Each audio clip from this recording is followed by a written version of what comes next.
I'm Jessica Cotchel, I'm the executive director here with Shenandoah National Park Trust, and I'm so excited to have Alan Yost, the DMO, county. He's really, I guess it's the Greene County Economic Director, right? Development Director is your title.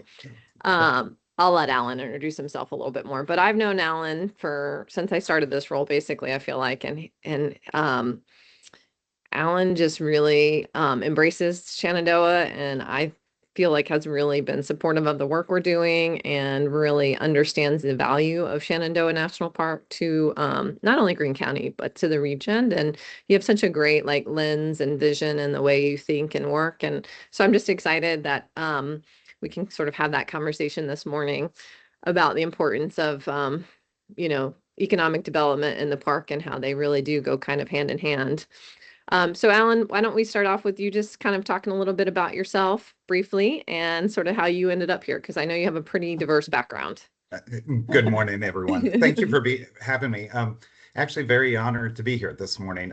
This group of people, to me, are what makes the park and the trust happen. So I just want to say thank you very much for having me this morning, but more importantly, what you contribute on a regular basis to the park is I'm actually honored to be with you this morning having coffee, but if you're really checking, it's water. Sorry. I hope the conversation's not watered down. Let's go that way. But I'm very passionate about the park. It goes back to my parents. My parents actually honeymooned from Dayton, Ohio at Big Meadows back in the 1950s. And they would almost annually go back to there on their anniversary on a number of years. So it goes back a long ways. As a child, I remember camping up at Big Meadows and different campgrounds. I remember taking hikes. Old Rag as a teenager, it was my thing that I'm going to take you to the national park from the DC area, take you city folks, and challenge you to Old Rag hikes and that. I backpacked many of the trails. So as a child, it goes back a long ways, but also today as an adult, living in Sandersville for 32 years, I look out my back window and see the park. When the sunrise is coming up, I can see cars driving on the reflection off the windshields from my living room. I see it every day. I bike right up there all the time to Big Meadows, treat myself to a blackberry milkshake when I get there. Sunsets, my family goes up and watch sunsets on overlooks with a bucket of chicken. That's one of our favorite things to do, and just sit there at Baldface Overlook and watch a sunset. I'll never forget my 3-year-old daughter, who's my 32-year-old daughter now. Just when she was 3 years old, looked down and said, "Mom, the earth is so beautiful." And I can still hear it today. And so just my memories of the park, my new memories, everything, I'm just passionate about the park. And now I'm privileged to be the Economic Development Tourism Director, where I promote the park for the last 12 years. I never thought I'd be in this role. Promoting something that I get to enjoy, and it is our biggest asset here in Greene. And so I recognize that as an anchor, the anchor store to the mall, if you want to say it that way. But it's our anchor definitely for a lot of what we're trying to do in this area. So I have an unusual background from the educational component. So I was principal for 18 years, and I won't go into all the history that way. But I've been passionate and enjoying doing this for the last 12 years as tourism economic director. So awesome. Yeah. Teaching, man, that's a hard profession. Good for you. Okay, so you talked about Shenandoah being an anchor to the economy, and can you speak a little bit more about that? How that kind of drives your work? Yep. I will say that probably before I came on board, I was actually the localities. We all know the Shenandoah National Park is in our background, and taking advantage of that and really promoting, put it front and center is kind of been the key for the last 12 years. When the park's doing really well, we're doing really well, and so we definitely see that. This last year, we've seen a dip in some of the and maybe we will get into that later, but we've seen a dip in our overnight lodging and that. We'll get into that later maybe, but as a whole, our department has really looked at how do we embrace this whole outdoor. We've got people coming into our backyard. How do we, you look at Acadia and you look at Smoky Mountains, and that the regions have just really embraced the park and the surrounding communities. And we recognize that, and we've had some efforts in recent years that work towards getting all of the communities around kind of a more cohesive group that we can work together and do some of that marketing and that type of stuff. And we talk about that as well as we go on this morning. But it really truly is a reflection of how our tourism is going here and our economy here in Greene County itself. So I want to dive into more of that. Like, I think surrounding the park, it's rural communities, right? And so, I hear you often talk about, and I kind of, the rural communities are helping strengthen the overall experience of the visitor in terms of the context of the park and just visiting local communities. And um, you kind of always talk about like this kind of trail town model, and sort of can you talk about how you see that shaping the visitor's experience? And I know we're not quite there, but I feel like your vision, at least for the last 5 years I've known you, has been trying to move kind of our region and the smaller communities into that direction. What does that kind of look like and mean for you? So if first off, when you go down to the Smokies, you go to Acadia, you don't know the different counties. You don't know when you cross county lines of that. So the tourists don't realize that. Sometimes they only recognize when they leave the park, sometimes, and sometimes they're in the community and that type thing. Um, Trail Town his concept came out of the Allegheny Gap Trail. If you're familiar with the bike trail that goes from Pittsburgh to Cumberland, Maryland, a lady by the name of Amy Camp was involved with that, wrote a book, and I just really, to me, it is a great blueprint for what we can be doing in this area.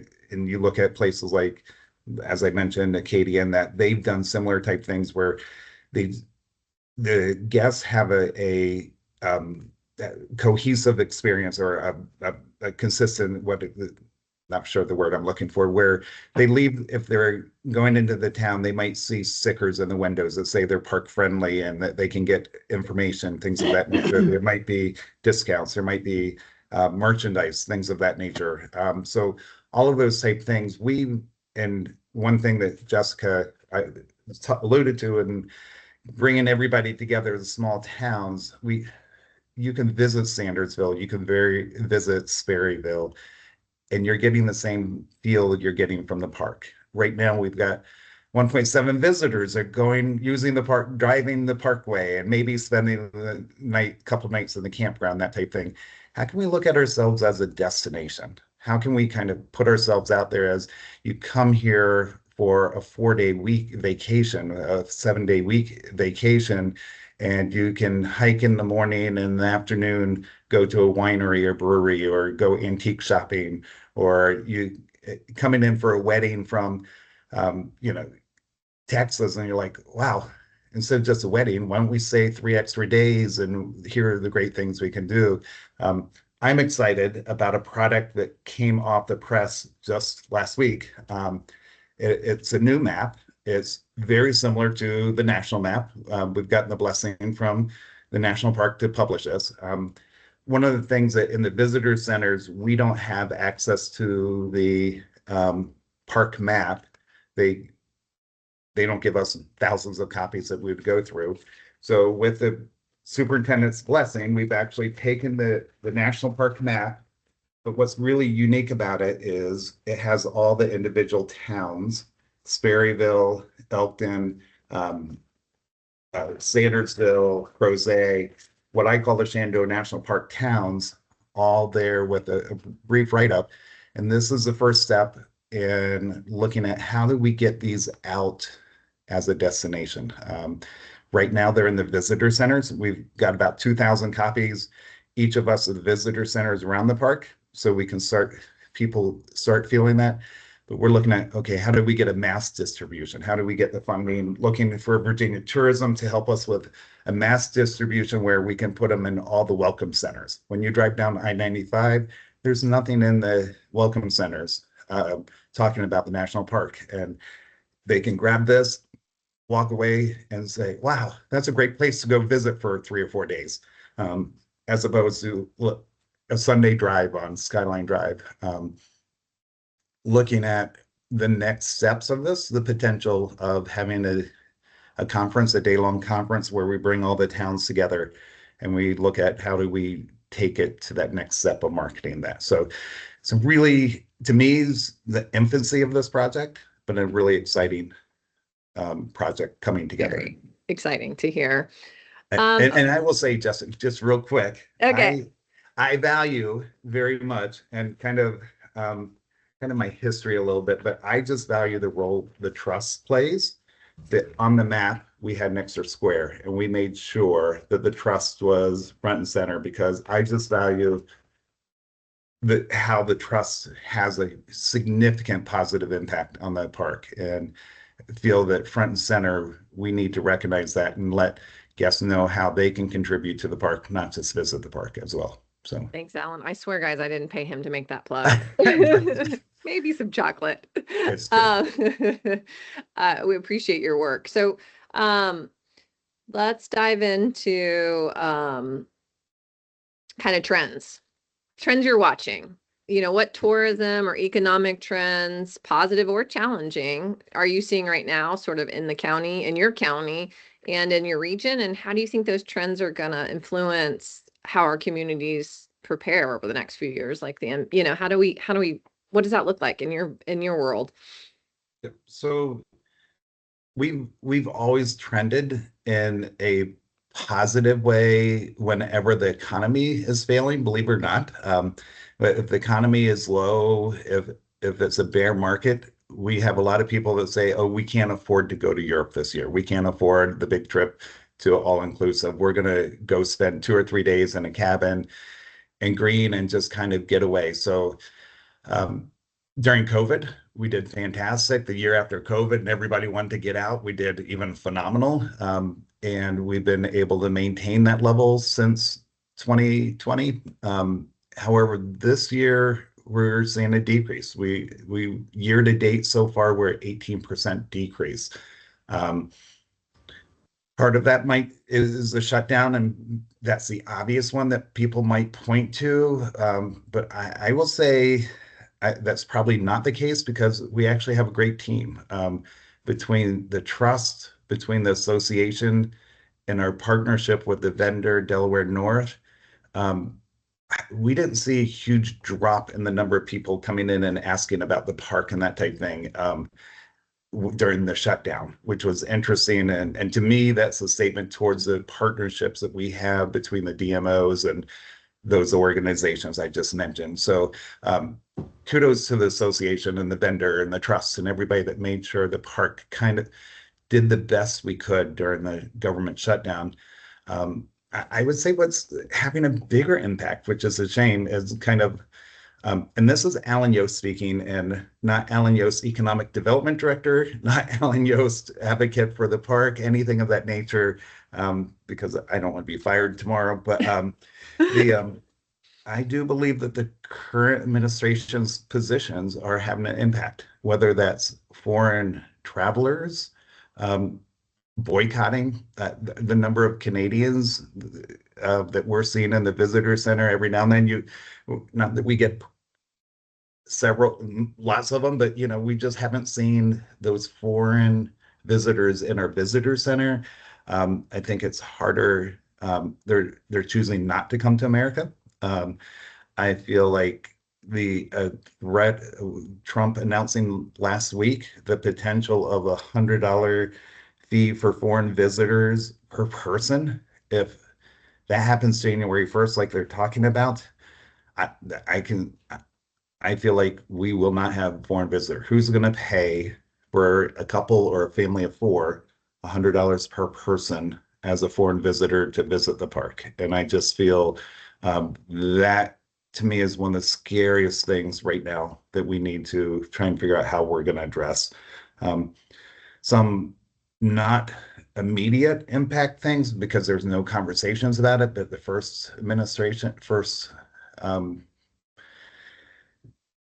year, first term that Trump was in, the conversations about opening parks to logging and telecommunications and things of that nature. And those impacts are lifetime impacts that I'm concerned about. That I haven't heard anything at this point, but if you want to call it the ballroom renovation impacts, that some historic things that I think our national parks potentially could be threatened in ways that are generations to reverse. So um, personally, those are Alan Yost statements. So I Disclaimer.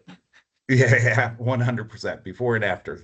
But I do feel that as the parks, all need to be advocates for the national parks in a way to make sure that some of these impacts aren't happening. So Yeah, we have the same concerns, obviously, with the shutdown and I mean, I'm sure many of you on this call have been following it, that not only did the government shutdown cost the park millions and millions of dollars, they've also lost $1 million in budget cuts last year. They've down 25+% in staffing. And, we continue to see that, um, we do have another round of potential budgets coming up in January, and there is a sense within this community that there will be another round of cuts to the national parks and as Department of Interior overall. And so as you start impacting infrastructure and people, and that's only going to long term.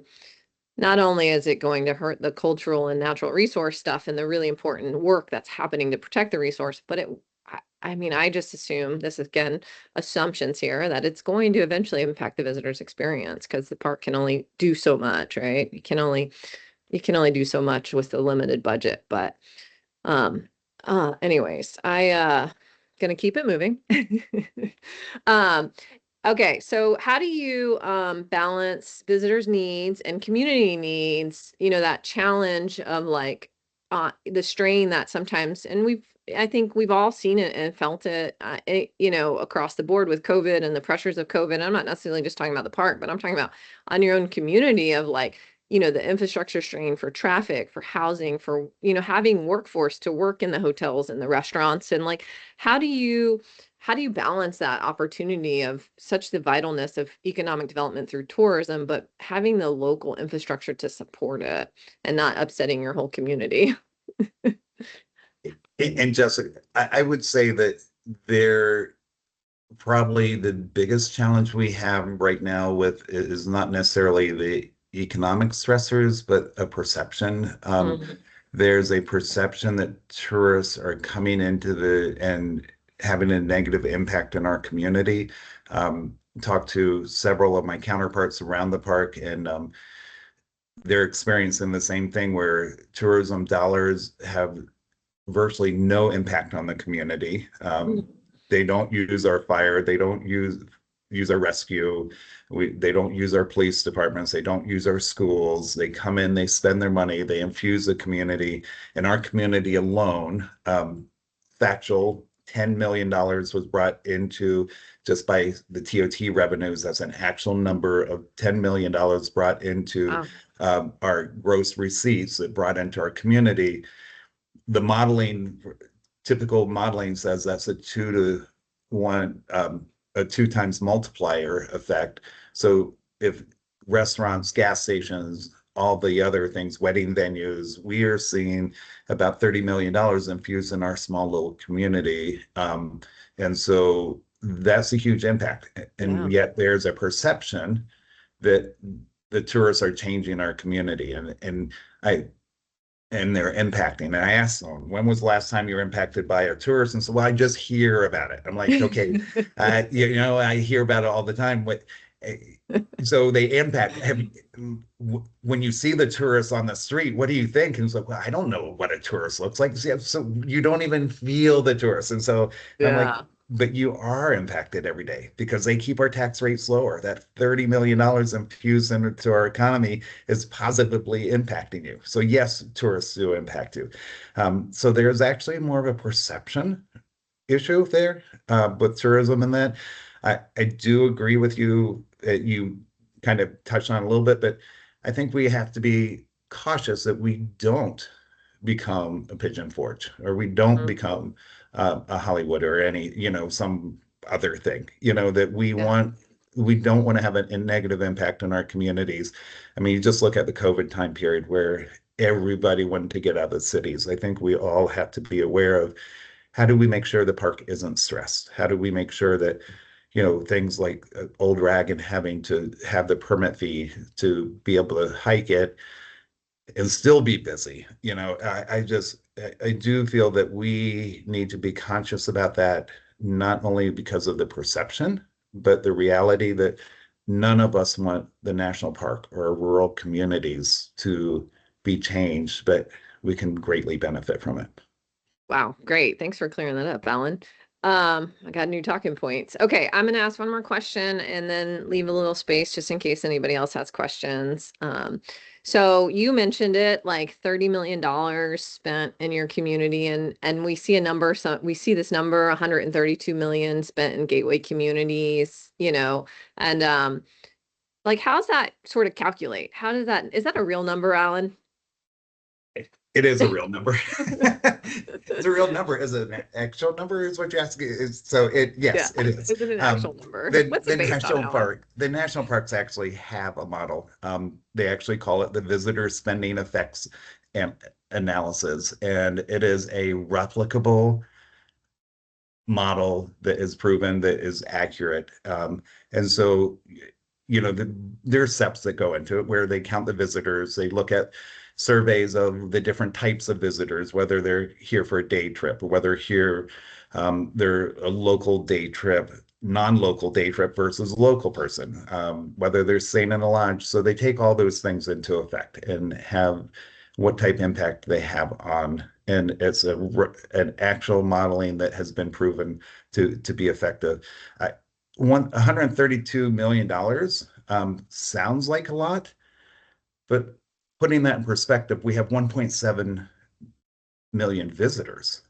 So if you divide that out, that's only $77 per visitor impact. So it has a huge impact of $132 million on the localities. But when you really think about it and you think, wow, how did they come up with that? That's an outrageous number or high number. When you really think about it, when the number of visitors, it's a very small amount that people are spending. And Yeah. that goes back to my goal of making this a destination. And I hope 5 years from now, people look at this as a 5-year visit place that we're ending up having $150, $200 per visitor. And let's hopefully that number is $300 million. But we'll see. Don't hold my feet to that one. Don't call me in 5 years and say, well, Alan didn't make it. We'll see. I love it. Yeah. Big But I do visions. think we have to be cautious. Engaging the communities spreads people out further. So we can double the number of people visiting the park if they're spending part of the time in the communities, part of the time in the park as well. And we don't have the COVID situation of the park being overrun. Oh, yeah, that's a good point. You spread it out as a region instead of just one destination. All right. Well,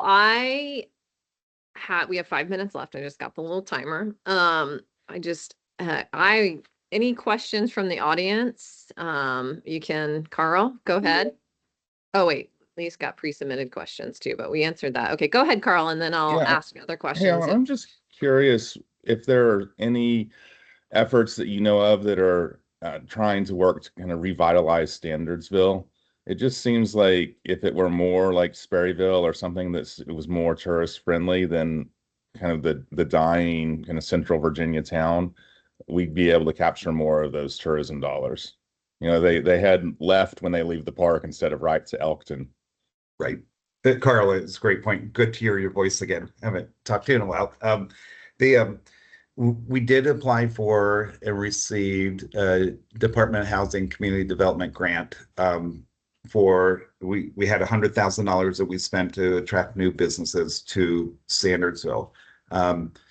The interesting thing with that was we had multiple businesses that we were awarding grants to, but we didn't have the actual storefronts. So where a lot of our storefronts have been converted to residential. And so we're trying to work with that. We have had 4 businesses open up from that. We've had just a new Potter that opened up downtown Sandersville, that next to Noon Whistle Pottery. If you're not familiar with some of the things we're doing to revitalize Sandersville, specifically having two downtown festivals between the Virginia Clay Festival, the Virginia Black Bear Outdoor Festival, where we're really focusing on the outdoor activities to really capitalize on the Shenandoah National Park. This first weekend in June, a little commercial here. We try really hard to put the focus on the Shenandoah National Park. I feel it's important that not only visitors, but our local residents appreciate the park. And so that's a great festival that try and get people to think about what they can do: biking, hiking, fishing, all bird watching, all those type things in our community. So those efforts are being made. In addition to the Potter, there's a new gym. There are some businesses that open up because of that. But I agree with you, Carl. We need to find ways to open up the storefronts again, and get those storefronts and not residential and or service providers. So, but we're trying to do other things. We have First Fridays of the month during the summer, spring, and fall, a concert series. So trying to bring people downtown Sandersville. So I do believe, I agree with you. I love downtown Sperryville. I love downtown Gordonsville, those type things. And we're working to do that. Good question, Carl. Sounds like maybe that's what a lot of rural communities are trying to do, create a downtown experience these days. Yes. So Yeah, absolutely. Any other questions? We got 2 minutes. Going once, going twice. Well, I would say Hold on. Can't see everybody. Sorry. Dave Dallas here, Oh. big fan of Alan. Used to serve with him on the Central Virginia Partnership for Economic Development. I'm interested to know more about your bike trails and the like, because I feel like the West does a lot better job of these long distance bike trails and making their towns like Standardsville destinations for mountain biking, and in some cases river surfing. I don't know that you have a big enough river in Greene to allow river surfing, but you certainly have a lot of places where you could have bike trails if you could get cooperation among landowners, which is challenging and I think not possible with national park for mountain bikers. Yep. It is, Dallas. It is a frustration that the Shenandoah National Park is one of the few national parks that doesn't allow any bicycling off any paved surface. We've tried to work with the superintendents at least to look at some of the access roads for some of those things, not necessarily single track. But we hired a consultant, and I don't know if you're aware of this, Dave, but the Blue Ridge Heritage Project, or all the monuments around the Shenandoah National Park, we created a Hills and Hollow bike packing route that connects all the Shenandoah National Park towns and the monuments. So the town connection that I was talking about earlier, but also the monuments that you can, between gravel and hard surface backcountry roads, you can travel around the entire back outside of the park for 343 miles, I think it is. My goal has been twice to do it, and I'm not in shape these days like I used to, Dave, so don't ask me to go bike riding with you tomorrow. So to me, those are great opportunities, like you said, Dave. We're blessed to have Blue Ridge School here in our backyard that has incredible mountain bike trails, the western slopes of the Massanutten, and we are trying to capitalize more on that. That's where the Black Bear Festival, the outdoor activities is a big part of that, where we're trying to promote, here's all the mountain biking opportunities and fishing, all the other things as well. But I agree, Dave, it is an opportunity to attract for destination between the western slopes, Blue Ridge School, Pretty Creek. There's some really good mountain biking in our backyard. So does Blue Ridge, I actually have been on Blue Ridge's trails, which are tough and impressive. You can bite off as much as you want to chew. Is that open to the public? Or? It is. Yeah. Anybody can ride it. So Yes. They're great trails. They don't like us to over promote it, but yes, they're open to the public. They have signs out there with parking and instructions and everything to write it. So, yep. Interesting. Anybody else? All right, I'm going to sign us off and say thank you, Alan, for joining us, and thank you everybody on the call. Really appreciate your interest, and this is such an important topic, and we are trying to figure out how to continue to support Alan and all of our destination marketing managers around the region and work closer together to balance and find ways to promote the visitors experience. I also want to thank Alan for, if you guys know, Greene County is a sponsor of our Overlook program. So they have been for, I don't know, 6, 7, 8 years. If you go up to the park and you look at any 3 overlooks that overlook Greene County, those are supported and maintained by Greene County. So it's pretty awesome. We're grateful for the partnership, and I hope everybody has a great Wednesday morning. So thank you guys. Thank you, Alan. It's been my pleasure. Have a great day, everyone. You too. Bye. Bye now. Thanks, Alan.